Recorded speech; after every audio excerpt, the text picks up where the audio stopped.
Assalamu alaikum viewers, I am Mohammad Snawar and in this lecture I will discuss what is the structure of Laravel project that we have created in previous lecture, and I hope so that you have created and maybe you have no issue in previous lecture, and if you have then you can discuss with me on Facebook group and on our page and in my box as well. So actually, what is the structure of Laravel project? That is, you have maybe seen that in a project that you have created that contain many files, folders and subfolders, and also includes files, PHP files, and every files have specific role in our project. So we will see one by one in details, and let's start this lecture. तो शुरू करते हैं lecture को। तो सबसे पहले जो है वो यहाँ पे आपको जब आप प्रोजेक्ट क्रिएट करते हैं तो देन आपको यहाँ पे इसको ओपन कर लेना है अपने एडिटर में, एंड देन यहाँ पे आपको डिफरेंट जो है वो फोल्डर्स नजर आएंगे like app, bootstrap, config, database, public resources. So इसमें से ये तो फोल्डर्स हैं और उसके बाद जो है वो कुछ फाइल्स पड़ी हुई हैं .env example and something other files भी यहाँ पे पड़ी हुई हैं। तो हम लोग यहाँ पे इसको किस तरह, ये जो है फाइल्स हैं, ये फोल्डर्स हैं, इसके अंदर जो सब फोल्डर्स हैं एंड देन इसके अंदर फाइल्स पड़ी हुई, इनका क्या रोल है और हम लोग जो है वो प्रोजेक्ट में इसको आगे मज़ीद किस तरह यूज़ कर सकते हैं, एंड हम लोग जो हैं वो कहाँ पे कौन सा कोड हमने राइट करना है, तो वो हम लोग वन बाय वन देख लेते हैं। तो सबसे पहले है हमारा ऐप फोल्डर, और इस ऐप के अंदर हमारे पास सब फोल्डर्स हैं, console, exception, HTTP and folders providers.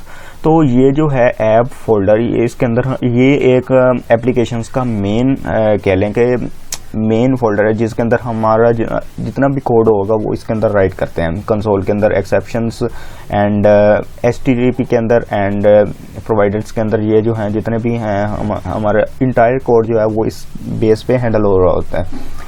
तो इसके अंदर सबसे पहले है हमारे पास कंसोल के अंदर अगर उसको एक्सपेंड करेंगे तो आपको kernel.php की फाइल नजर आएगी। तो ये जो है फाइल्स, इसमें हमारे पास जितनी भी आर्टिजन कमांड्स हैं, आर्टिजन के बारे में जो है वो फर्दर नेक्स्ट लेक्चर्स में आपको बताऊंगा कि क्योंकि इस लेक्चर में जस्ट आपको पता होना चाहिए कि इस फाइल में क्या काम होता है। तो यहाँ पे हमारी जितनी भी कमांड्स होंगी तो वो यहाँ पे इसने मज़ीद जो है वो एग्जीक्यूट करना होता है। तो ये जो है kernel.php, इसके अंदर हमारे पास जो कमांड्स हैं वो प्रोवाइड करती है। और उसके बाद है एक्सेप्शन के अंदर क्या होता है कि समटाइम हमारे एप्लीकेशंस में एरर्स कह लें या कोई एक्सेप्शन आ गई है, सिंटैक्स हो गया या कोई भी लॉजिकल एरर्स हो गए, उसको एक्सेप्शन को हैंडल करने के लिए तो ये handler.php के अंदर ये जो है वो हैंडल करती है। एंड देन HTTP है हमारे पास। HTTP के अंदर एक तो हमारे पास कंट्रोलर्स हैं एंड देन क्या मिडलवेयर्स हैं। तो कंट्रोलर्स क्या है कि ये हमारे पास कंट्रोलर, शायद मैंने पिछले लेक्चर्स में भी या पहले लेक्चर में भी बताया था कि MVC, शायद आपको इस चीज़ का आइडिया हो। MVC stand for model view controller. तो कंट्रोलर क्या करता है कि वो डाटा जो वो हैंडल करता है from database to user from front end. तो ये हमारे पास जितनी भी फंक्शनैलिटी वो कंट्रोलर के अंदर परफॉर्म हो रही होती हैं, तो ये हम लोग कंट्रोलर के अंदर परफॉर्म कर रहे होते हैं जस्ट लाइक अ क्लास, ठीक है। और उसके बाद मिडलवेयर्स हैं। मिडलवेयर्स के अंदर ये भी आपको नेक्स्ट लेक्चर्स में बताऊंगा कि मिडलवेयर्स क्या काम करते हैं और हम लोग क्यों यूज़ करते हैं।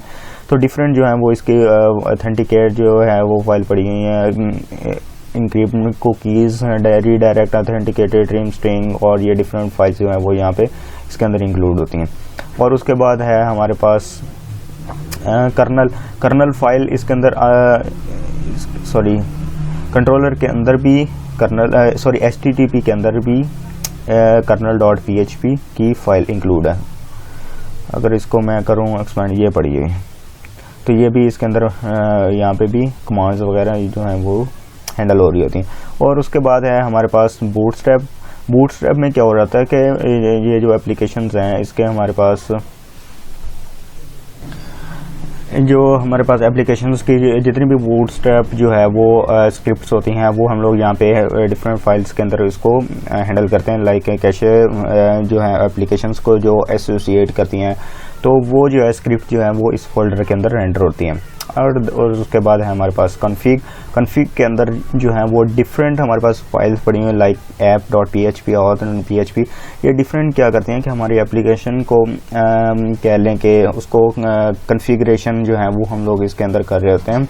कोई भी अगर APIs हम लोग हैंडल करनी है देन हम लोग जो हैं वो यहाँ पे उसको कर रहे होते हैं। और इसके अंदर इसके साथ पैरामीटर एसोसिएट होते हैं जो है लारावेल एप्लीकेशंस में जो है वो यहाँ पे इसको हैंडल मज़ीद उसको यूज़ कर सकते हैं। एंड उसके बाद जो है वो हमारे पास डेटाबेस है। डेटाबेस के अंदर क्या है कि यहाँ पे हमारी जितनी भी कॉन्फ़िगरेशन होगी डेटाबेस के अंदर, कोई भी अगर टेबल क्रिएट करना है तो उसकी जो हिस्ट्री है उसकी जो हमने मैनेज करना है, कोड जो है वो मैनेज करना है, वो डेटाबेस फोल्डर यहाँ पे इसके अंदर वो हो रहे होते हैं। लाइक अगर माइग्रेशंस हैं, लाइक अगर मैंने टेबल क्रिएट करना है देन हम लोग जो है वो कमांड प्रॉम्प्ट के कमांड के थ्रू जो है वो परफॉर्म कर सकते हैं। और कमांड का मैंने पहले भी बताया कि हमारे जो है कंसोल के अंदर जो है वो जितने भी कमांड्स हैं वो हो रही होती हैं, उसको हैंडल कर रहा होता है कंसोल। तो ये डिफरेंट कमांड्स हैं वो मैं साथ साथ बताता जाऊंगा कि कौन सी कमांड क्या काम करती है और क्यों हम लोग जो है वो यूज़ करते हैं। और उसके बाद जो है ये जो सारी चीज़ें हैं वो इसके अंदर हैंडल हो रही होती है। लाइक अगर फैक्ट्रीज़ हैं, ये फैक्ट्रीज़ के बारे में नेक्स्ट जो है वो मैं साथ साथ बताते जाऊँगा। सीडिंग जो है वो सीडिंग डमी डाटा के लिए यूज़ करते हैं। तो ये डिफरेंट जो है हर फोल्डर का अपना ही एक काम है। तो पब्लिक के अंदर क्या होता है कि पब्लिक के अंदर हमारे जितने भी एक्स्ट्रा जो चीज़ें हैं, एक्स्ट्रा चीज़ें तो ना कहें, लाइक अगर आपकी यूँ कह लें कि कोई भी हमारी जावास्क्रिप्ट की फाइल्स हैं, व्यूज़ हैं, या कह लें कि आपके अगर कोई पिक्चर्स यहाँ पे यूज़ करनी है एप्लीकेशन के अंदर तो वो हम लोग पब्लिक के अंदर यहाँ पे अपना फोल्डर बना के यहाँ पे तो उसके अंदर जो है वो यहाँ पे प्लेस करते हैं। कोई भी एक्स्ट्रा चीज़ें होंगी, वीडियोस होंगी, म्यूज़िक हो गया, कुछ भी हो गया, कुछ भी एक्स्ट्रा चीज़ जो है वो आप लोग एप्लीकेशन के अंदर यूज़ करना चाह रहे हैं तो वो जो है वो पब्लिक फोल्डर के अंदर जो है वो प्लेस कर सकते हैं। इसके अंदर जो है वो .htxs, तो इसमें क्या है कि वो सर्वर कॉन्फ़िग जो है वो यहाँ पे हो रही होती है। हमारी सर्वर की कॉन्फ़िगरेशन जो है वो .htxs में होती है।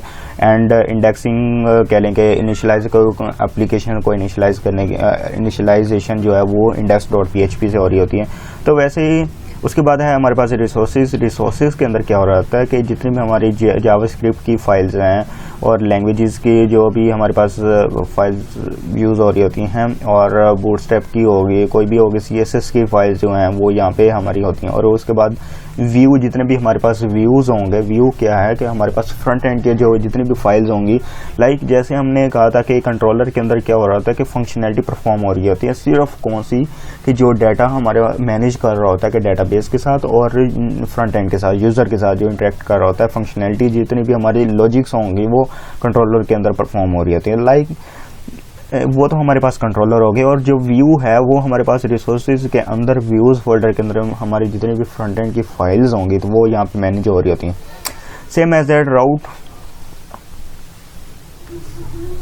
राउटिंग के अंदर हमारे पास जितने भी हमने जहाँ पे भी हमने मूव करना है तो वो जो है वो राउटर बेस पे उसको मूव करवाएगा। लाइक अगर आपने यहाँ पे एंकर टैग ऐड किए हुए हैं तो आपने यहाँ पे किसी भी जगह पे तो वो डिफरेंट जो है वो राउटर बेस पे ही उसको आइडेंटिफाई कर रहा होता है कि मैंने कहाँ पे किस जगह पे जाना है। तो वो जो है वो सारी चीज़ें जो है वो राउट्स के अंदर हमने डिफाइन करनी। ये जो है ये कॉन्सेप्ट जो है बहुत ज़्यादा ट्रिकी भी है और मोस्ट जो है वो यूजेबल है, क्योंकि इस बेस पे ही हमने वहाँ पे जो है वो एप्लीकेशन को रन कर रहे होते हैं। तो ये बहुत ज़्यादा ज़रूरी है।